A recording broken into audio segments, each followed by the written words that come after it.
నమస్తే welcome to four sides TV. Australia Labour Party MP Brittany Lauga తాను అనేక అవమానాలను ఎదుర్కొన్నానన్నారు. Central Queensland టౌన్లో తనను శనివారం రాత్రి మాదక ద్రవ్యాలు ఇచ్చి లైంగిక దాడి జరిపారని ఇన్స్టాలో ఆరోపించారు. ఆస్ట్రేలియన్ బ్రాడ్కాస్టింగ్ కార్పొరేషన్ కథనం ప్రకారం ఆసుపత్రిలో నా శరీరంలో మాదక ద్రవ్యాలు ఉన్నట్లుగా చెప్పారని, వాస్తవానికి వాటిని వాడలేదన్నారు. దీనిపై ఆమె ఎప్పోన్ పోలీస్ స్టేషన్లో ఫిర్యాదు చేశారు.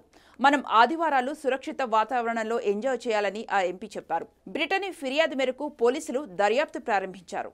అయితే దీనిపై ఎటువంటి నివేదికలు లేవని, ఈ ఘటనపై సమాచారం ఉన్నవారు తమను సంప్రదించాలని క్వీన్లాండ్ పోలీసులు తెలిపారు.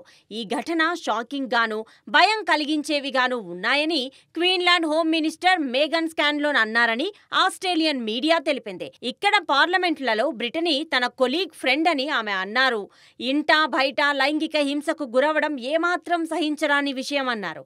ఇలాంటివి ఎదుర్కొనేందుకు మనమంతా సంసిద్ధంగా ఉండాలని ఆమె పిలుపునిచ్చారు.